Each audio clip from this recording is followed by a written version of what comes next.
I remember that morning so clearly. It wasn't the kind of day that announces its purpose. There were no warnings in the air, no strange feelings when I woke up. Just the gentle hum of the boiler, the faint drizzle tapping against the window, and the quiet comfort of routine. A comfort I didn't know I was about to lose. I made tea as I always did. 1 spoon of sugar for me, 2 for David. He always said I made it better than anyone else, though now I wonder if that was just habit too. The clock on the wall blinked 7:15. He was already gone for work, or so I thought. I took my tea to the window and looked out, the city still half asleep, the sky painted in that soft London grey that never quite commits to daylight. That's when I noticed it, his car. Still parked where he left it the night before. At first I thought maybe he'd taken a cab. Something urgent, perhaps a client meeting. But then I saw the coat. His navy one, the one he never went to work without, hanging on the hook by the door. A coat forgotten might mean nothing to most, but to me it meant something was off. David never forgot anything. I called his phone. Once. Twice. Straight to voicemail. By the third try, a knot had already begun to form in my chest. I didn't panic right away. Instead, I did what any wife of 20 years might do. I convinced myself it was all explainable. Maybe his car broke down. Maybe he'd gone for an early walk. Maybe I was just overthinking again. But then came the message. A notification blinked on his tablet, left open on the kitchen counter. I wasn't trying to snoop, I only saw it because the screen lit up. It was from someone named Clara. I made breakfast. You left your tie here again. A small heart emoji followed. For a second I didn't breathe. Then I read it again. Fully. Each word slicing deeper than the last. Clara. Breakfast. Tie. Each word stitched a story I didn't want to imagine. I sat down, my tea turning cold beside me. The drizzle outside had turned to rain now, tapping faster against the window as if echoing my heartbeat. The house suddenly felt too quiet. Too heavy. 20 years of marriage, and I thought I knew this man. The man who promised me forever, who held my hand when I cried over my father's passing, who whispered that we'd grow old together. But that morning, sitting in that silent kitchen, I realized, maybe I never really knew him at all. I didn't tell anyone at first. Not my sister, not my best friend, not even our daughter, Lily. I just went through the motions. I cleaned the counter. Folded the laundry. Pretended the world hadn't just shifted beneath me. But inside, something had cracked. Quietly, like a glass under slow pressure. Later that evening, when he walked through the door, the air between us was different. He smiled, that same easy smile that once melted me. "Hey love," he said, placing his keys on the counter. "You all right?" I watched him, the man who still had crumbs of another woman's breakfast on his soul. "Yes," I said softly. "Just a long day." He kissed my forehead and went upstairs. And I stood there, motionless, wondering when love had turned into performance.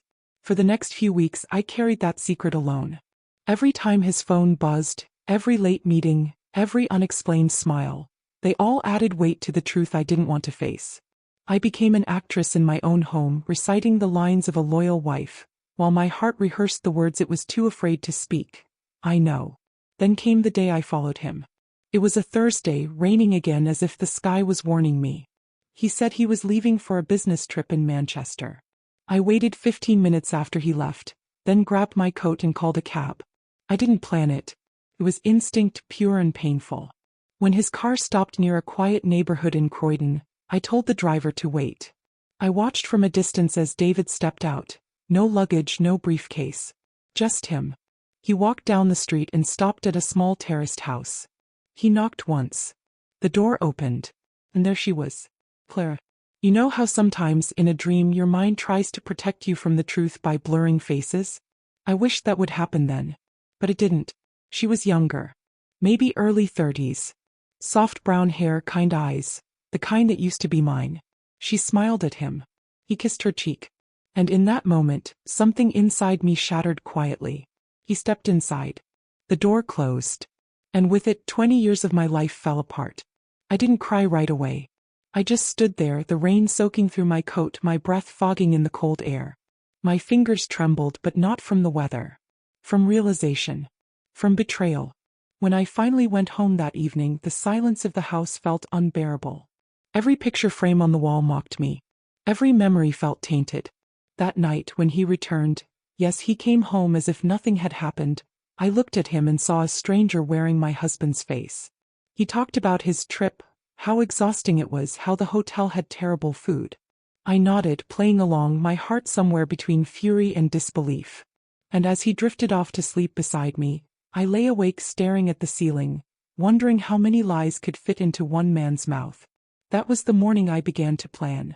Not revenge. No, that wasn't me. But truth. The quiet kind. The kind that doesn't need shouting. Because some betrayals don't need fire to burn you. They destroy you slowly, like ice melting in your chest. And when they're done, you're no longer the same person who loved so easily.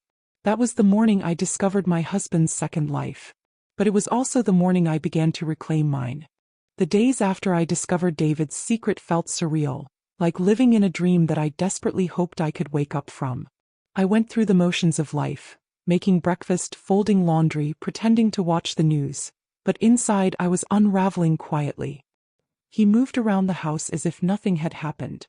His voice, once comforting, now sounded foreign.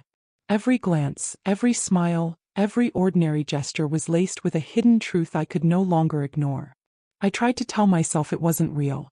That maybe the perfume, the messages, the faint lipstick mark, it was all some misunderstanding. But my instincts, sharpened by months of subtle observations, whispered otherwise. I had to confront him. I waited for a Sunday morning.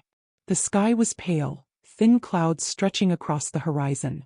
The air had that uncanny stillness, like the world was holding its breath with me. I didn't approach him immediately. I observed him from the kitchen doorway, silently cataloging every movement. He was trimming the hedge, humming softly, a mundane domestic act, but it made the betrayal all the more real. He was capable of routine while living a double life. That realization pierced me deeper than any argument could have. Finally, I stepped outside. My voice was quiet but deliberate. "David, we need to talk." He looked up, startled. "Ellie, what's wrong?" I held up his phone, still open to a message from Clara. "I miss you. Breakfast tomorrow." The moment his eyes landed on the screen, I saw something break inside him. Not fear, not panic, but the faint trace of guilt. A guilt he tried to hide behind his habitual charm. "It's not what you think," he said almost instinctively. I laughed softly, a bitter laugh that had no humor. "Then tell me, David. What is it?" He hesitated, as if choosing words could undo years of deception. "Ellie, I didn't mean for this to happen. But I didn't want you to find out this way." "You didn't want me to find out?" "David, I followed you. I saw the house, the breakfast, My voice broke for a second and I paused, swallowing the lump in my throat. "The woman." He looked down, unable to meet my eyes. "Her name is Clara. We've been seeing each other for almost 3 years." Almost 3 years. I repeated it in my mind. Every holiday, every birthday, every quiet evening together had been lived alongside another woman's presence. I didn't scream. I didn't throw anything. I only whispered, 3 years. "Yes," he said quietly. "I didn't know how to stop. I never stopped loving you. I made a terrible mistake." Mistake. That word felt empty, hollow. How do you classify 3 years of secret life, 3 years of hidden dinners, lies, and stolen mornings as a mistake? "Do you love her?" I asked, my voice calm but trembling. "No," he said immediately. "It's complicated." "But I don't." Complicated. Always the coward's refuge. I turned away, walking slowly back into the house. "Then leave. Go to wherever she is. Go to the life you wanted to live outside of this one." He followed, pleading softly, "Ellie, please. Let's talk. Let's fix this." I didn't look back. I couldn't. My heart was heavy, yes, but my mind had finally begun to carve out a boundary. I wouldn't listen to his excuses. I wouldn't let him soften the edges of his betrayal. Not anymore. He left that night with a suitcase. Not all his belongings. Just enough to signify departure, enough to make the absence feel tangible. He paused at the door, his voice low. "I never wanted to hurt you." I didn't answer. Because what could I say to a man who had already done exactly that? The following days were silent. I moved through the house as though I were an observer rather than a participant. Every familiar corner reminded me of him and yet felt foreign.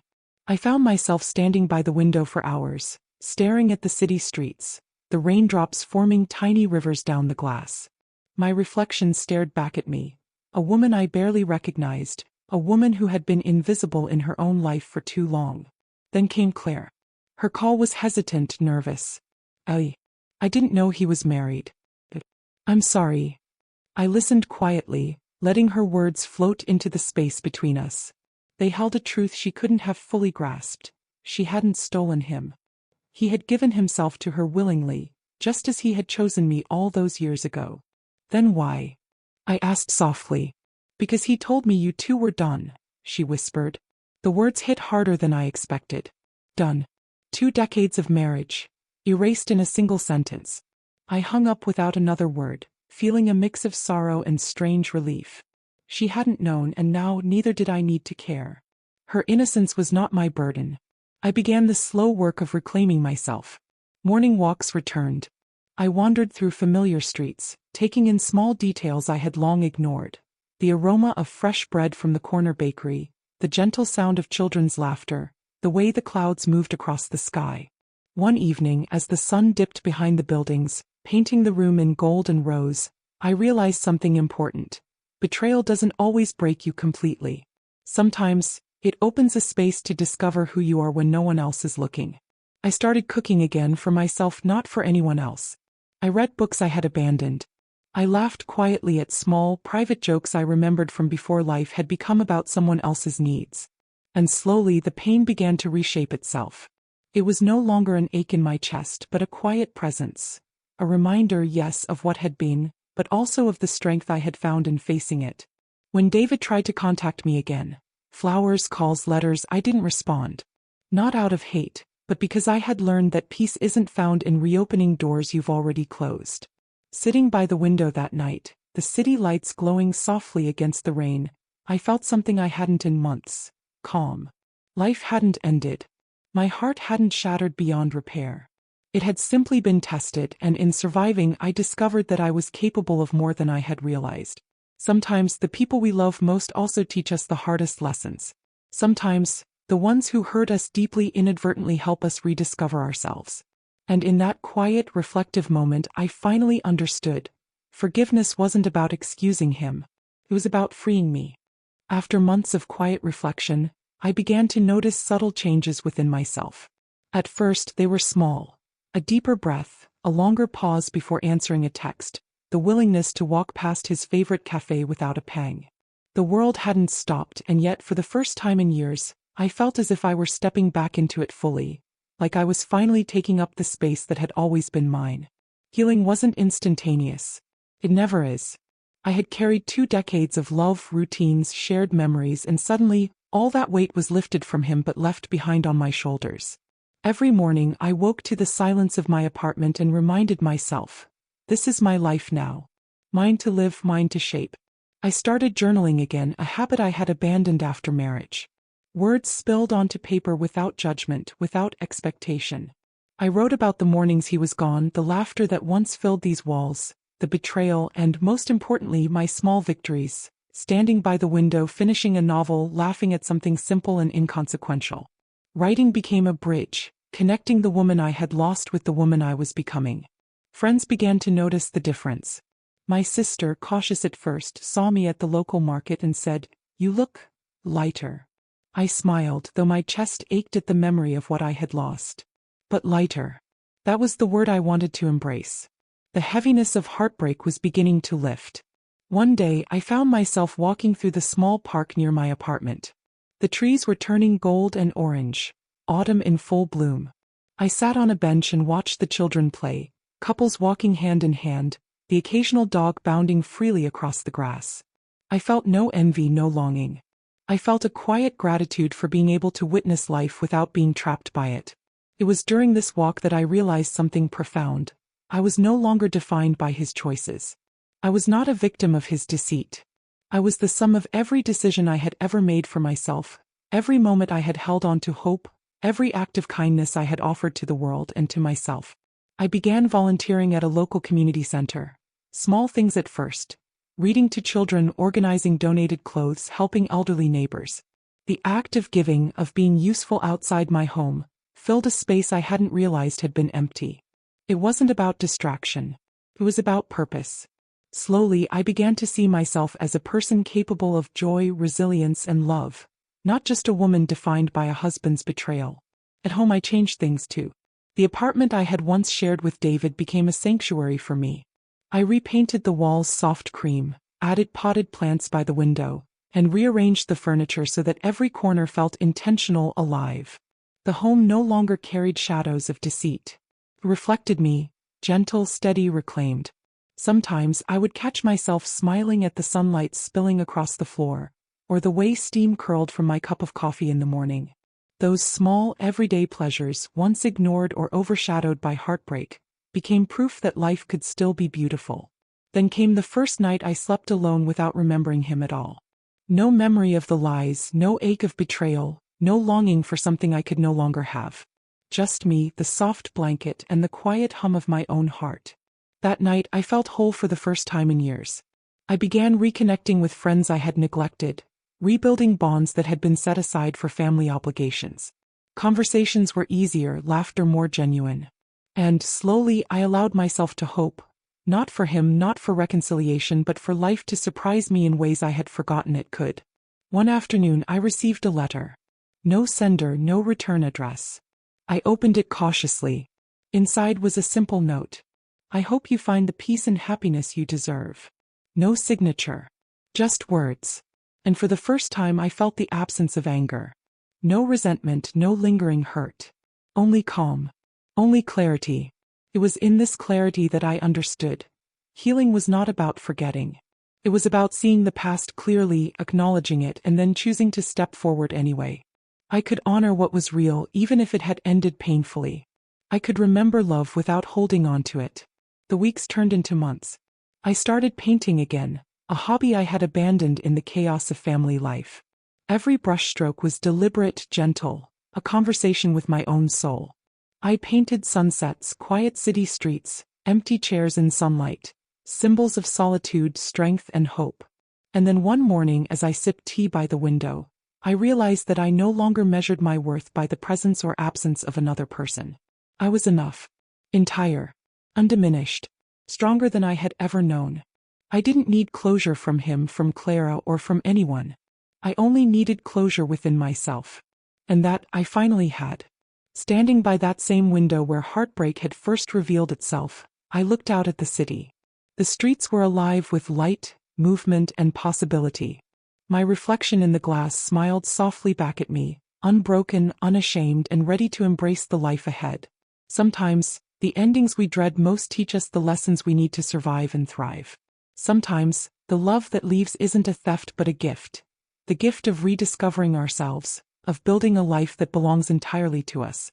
And as I breathed in the soft morning air, I whispered to myself, I am here.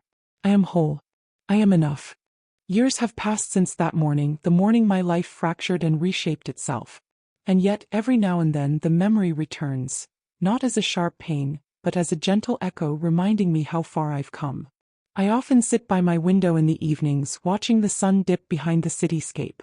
The same streets I once walked in confusion and grief now feel like a tapestry of possibility. Life goes on. Life always goes on. I think about David sometimes. Not with longing, not with anger. Only with understanding. He was never the villain in my story. He was simply a man who made choices I could not control. And that, I realized, is the most liberating truth of all.